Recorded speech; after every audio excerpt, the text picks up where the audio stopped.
This video is one of three where I will be demonstrating the photo processing software called Affinity Photo. Affinity is equivalent to Adobe Photoshop. So in this image we have a bridge over the River Seine in the blue hour, and as you can see it's a very flat image and the viewer's eye is drawn to the lights across the bridge but not much else. I would like the viewer's eye to be drawn to these interesting buildings and the bridge and make that a unit, and I'd like to add more depth and more life to the image. So the first thing I will do is duplicate this layer, and I want to make these lights more appealing. So I am going to create a hue saturation child layer here, and I'm going to increase the saturation till it's 50%.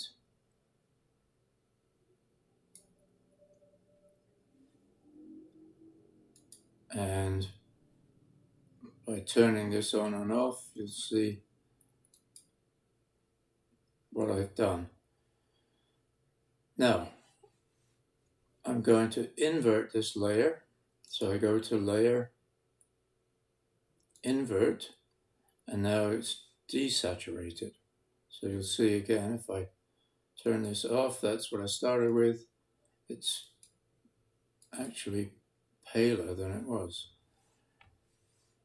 So, but I want to see those colorful lights, so I'm going to choose a brush, make sure my foreground here is white,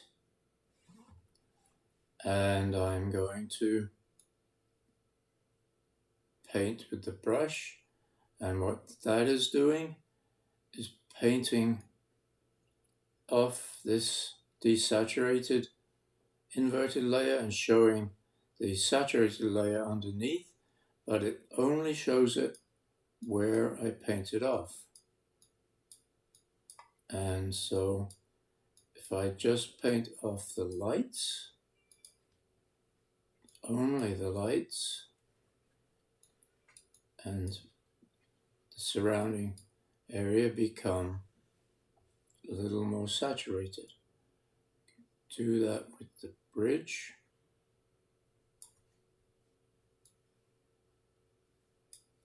And these lights just under the bridge.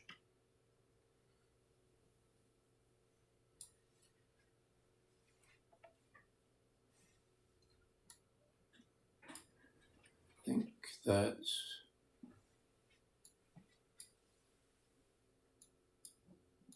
what I want to do for the lights.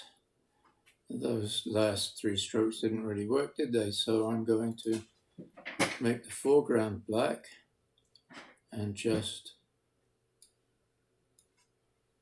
revert, just erase what I did.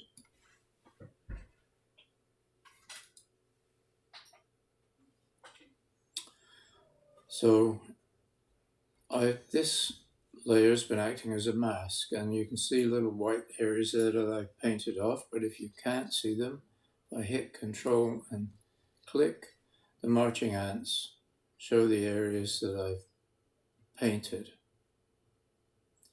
So I might do a little bit more, so let's deselect that. Let's just paint under here, just to give a bit of life under the bridge there. Liven up the bars a little bit.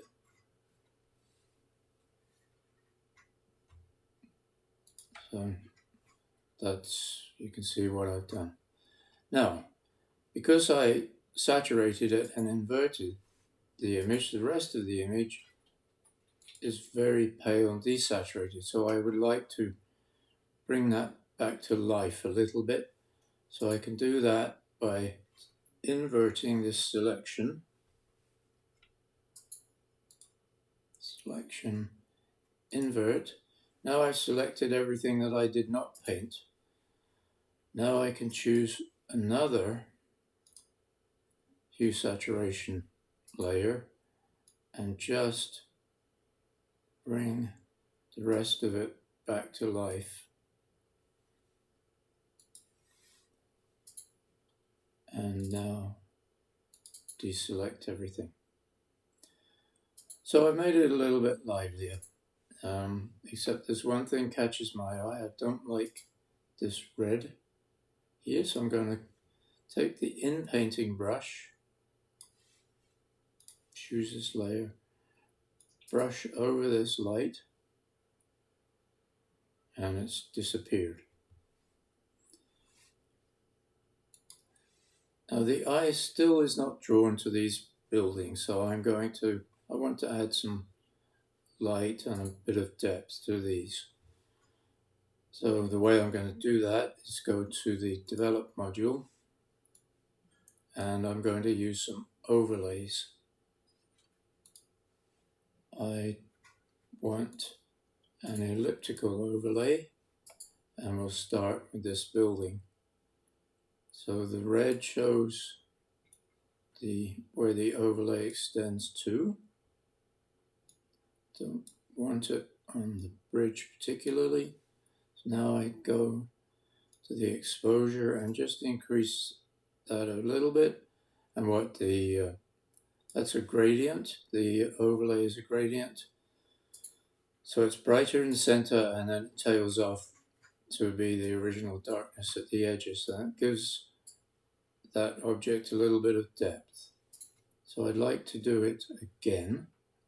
So I choose another gradient overlay and we'll do it on this building here.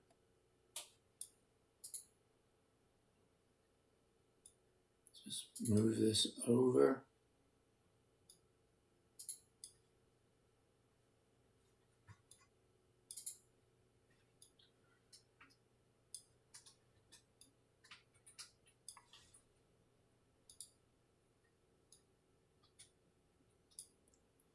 Give that a little bit there, and then a third one.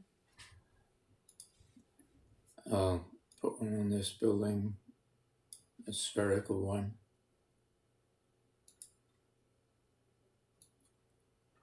Make that just a bit lighter.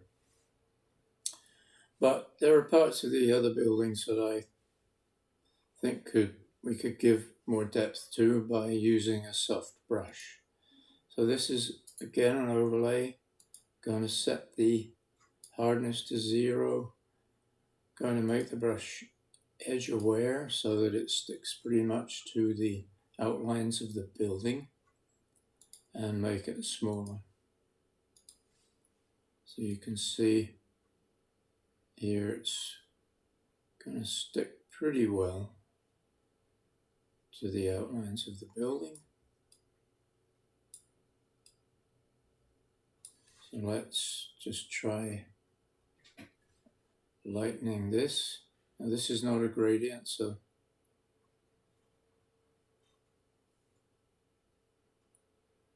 something like that.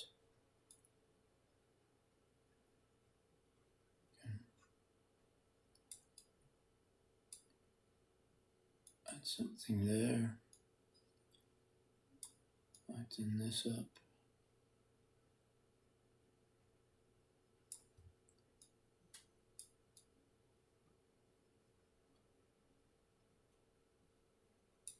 There.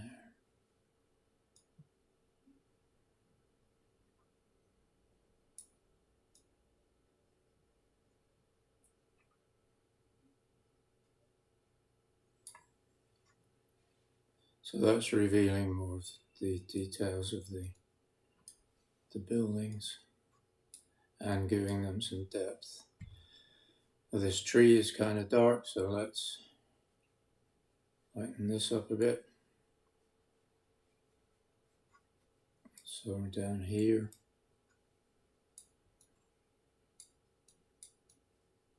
down at the embankment, and maybe along here.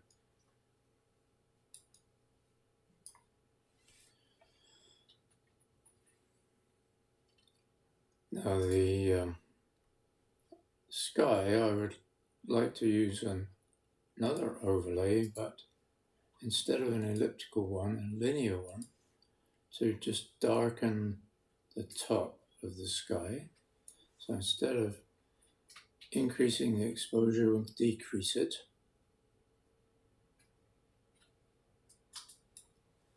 And then one more linear gradient. These are gradients too. So that one started dark at the top of the sky and ended up the original lightness. At the bottom here, I want to lighten up the river a bit. So it's starting lighter here and then just going back to the original. So that will do. So let's develop that.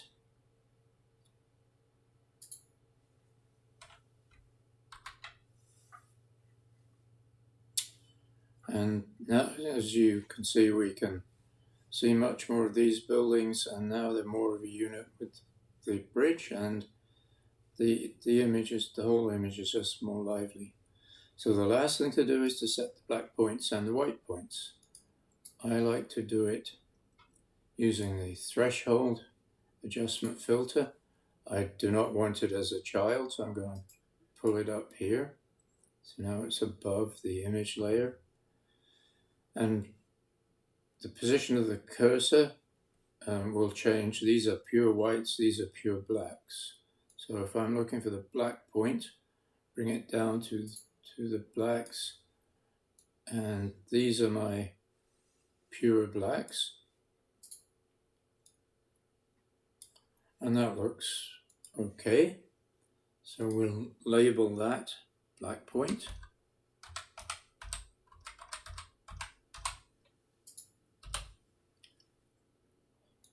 And now let's do it again to get the white point.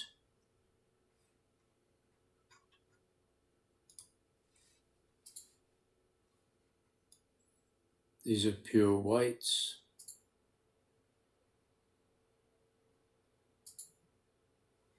Something like that. Don't want it there, bring it up here.